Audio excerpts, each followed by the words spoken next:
When I survey the wondrous calm. In the Gospels, there are 7 records of things that Jesus said on the cross. 3 of them are unique to John, and each of the 3 shows an aspect of his wonderful character. First, when he takes time to tell John to look after his mother. In extremis, he still has compassion. That was integral to his personality. And then, I thirst. There he was showing how integrally human he is.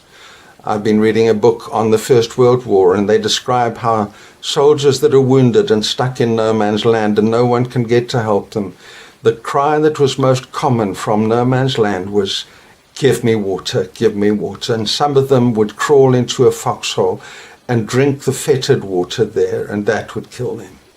Jesus, intensely human. And then it is finished. Someone utterly committed, unswervingly to his calling, and he sees it through to the end. And then only John tells us, and he makes a real point of it, that when they stabbed Jesus, blood and water flowed out. Now, what was that about? Well, the blood was the blood of Jesus. The water was symbolic of purity, of our purification, of our baptism.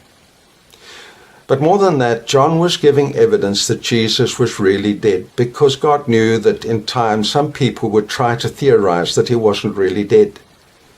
But a doctor will tell you that a dead body doesn't bleed unless you pierce the heart itself, then the blood will flow out. And the amniotic fluid around the heart that looks like water, no one could survive that. But let's end with a little aside that John gives. He says that Jesus was crucified just outside the city in a place where many people passed by and saw the sign above Jesus. Now here's a map of Jerusalem at the time. On the north wall is the Damascus Gate, the busiest gate then, the busiest gate today. It is now the biggest and the most beautiful gate in the city of Jerusalem. It was busiest because 2 great trade routes arrived through that gate, the one from the north from Damascus and the one from the east from Jericho, the one that the Jews always took. And it was at the confluence of these 2 great roads that I believe that Jesus was crucified. The Romans always crucified down next to a busy road. I'm sorry to spoil the pictures that we all have of on a hill far away stood an old rugged cross. He was not crucified on a hill. He was crucified down next to a road so that people could walk past and see up close what price it would be if you didn't obey the Roman Empire. It was called the place of a skull, not the hill of a skull.